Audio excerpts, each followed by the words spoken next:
Welcome to south Indian cooking. இன்றைக்கி நம்ம பார்க்க போகிறது நல்ல ஒரு டேஸ்டியான ஸ்வீட் ரெசிபி லெவேரியா. இதை செய்யறதுக்கு வெறும் 3 பொருள் மட்டுமே இருந்தால் போதும். இந்த லெவேரியா ரொம்ப சூப்பராக செஞ்சு முடிச்சிடலாம். இப்போ இதை செய்யறதுக்கு ஃபஸ்ட்டு ஒரு பேன் வச்சுட்டு நான் 2 கப் அளவு பச்சரிசி மாவு சேர்த்துருக்கேன். நார்மல் பச்சரிசி மாவு தான் நான் சேர்த்துருக்கேன். இப்போ இந்த லெவேரியா செய்யறதுக்கு நார்மல் பச்சரிசி மாவே போதும். உங்களுக்கால இடியாப்பு மாவு இருந்தாலும் இடியாப்பு மாவில் செய்யலாம். இப்போ இதை மீடியம் ஃப்ளேம்லேயே நல்லா வாசனை வர வரைக்கும் நல்லா வறுத்து எடுத்துங்க.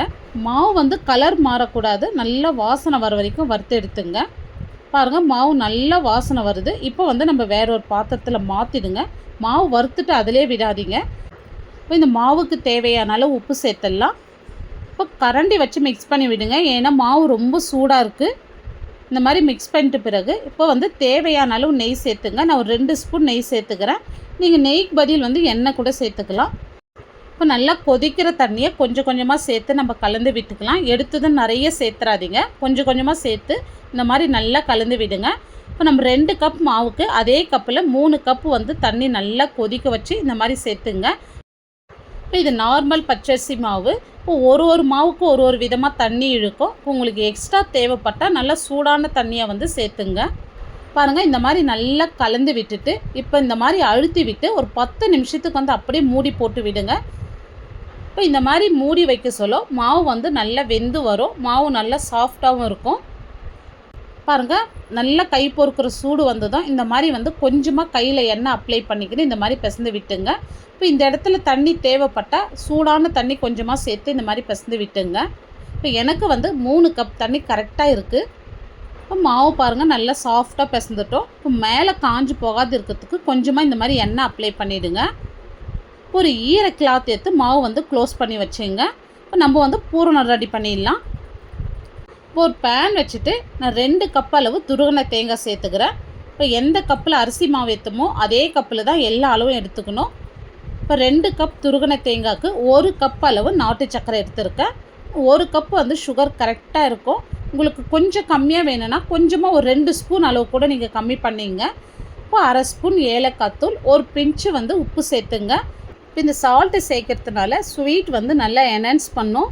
இப்போ தண்ணி எதுவுமே சேர்க்காதீங்க. நம்ம சேர்த்த நாட்டு சர்க்கரையே நல்லா இறுகி வரும். இப்போ பாருங்கள், இந்த அளவுக்கு வந்திருக்கு. இப்போ கலர் இன்னும் நல்லா மாறி வந்திருக்கு பாருங்கள். இப்போ ஸ்டவ் ஆஃப் பண்ணிவிட்டு இதை ஆறின பிறகு வேறொரு பாத்திரத்தில் மாற்றிடுங்க. இப்போ பூரணம் நம்மளுக்கு சூப்பராக ரெடி ஆயிடுச்சு. இப்போ நம்ம ரெடி பண்ண மாவுலேருந்து கொஞ்சமாக எடுத்து இந்த மாதிரி நீல வாக்கில் உருட்டி எடுத்துங்க. இப்போ இதை அப்படியே நம்ம இடியாப்ப அச்சில் சேர்த்துடலாம். இப்போ பாருங்கள், ஒரு வாழை இலையில் கொஞ்சமாக எண்ணெய் அப்ளை பண்ணிவிட்டு வச்சுருக்கேன். இப்போ இதில் நம்ம மெலிசாக புழிஞ்சு எடுத்துக்கலாம். பாருங்கள், இதே மாதிரி ஒரே லேயராக புழிஞ்சு எடுத்துங்க. மேலே புழியக்கூடாது, ஒரே லேயராக இந்த மாதிரி புழிஞ்சு எடுத்துங்க. இல்லைன்னா ரொம்ப திக்காக இருக்கிற மாதிரி இருக்கும். ஒரு 1/2 ஸ்பூன் அளவுக்கு பூரணம் சேர்த்துருங்க. இப்போ பாருங்கள், அப்படியே ரோல் பண்ணிவிட்டு வாங்க. இப்போ இந்த மாதிரி ரோல் பண்ணிவிட்டு இப்போ இந்த சைடு அப்படியே ரோல் பண்ணி விடுங்க. இப்போ ரோல் பண்ணி விட்டுட்டு நான் வீடியோவில் எப்படி பண்ணுறனோ அதே மாதிரி பண்ணி விடுங்க. அப்போ தான் பிரிஞ்சு போகாது இருக்கும். இப்போ பாருங்கள், ரொம்ப சூப்பராக ரோல் பண்ணி எடுத்துட்டோம். இப்போ இதே மாதிரி நான் இன்னொன்று பண்ணி காமிக்கிறேன் பாருங்கள். இப்போ இந்த மாதிரி ஒரே லேயராக புழிஞ்சு விட்டுங்க, மேலே மேலே புழியாதீங்க. இந்த மாதிரி பூரணம் வச்சுட்டு அப்படியே ரோல் பண்ணிவிட்டு வாங்க. பாருங்கள், இந்த மாதிரி பண்ணிவிட்டு இப்போ இந்த சைடு அப்படியே ரோல் பண்ணிவிடுங்க. இப்போ இந்த மாதிரி ரொம்ப ஸ்லோவாக பண்ணுங்கள், ரொம்ப வேகமாக பண்ணக்கூடாது. அப்போ தான் எல்லாமே நல்லா ஒன்று சேர்ந்து வரும்.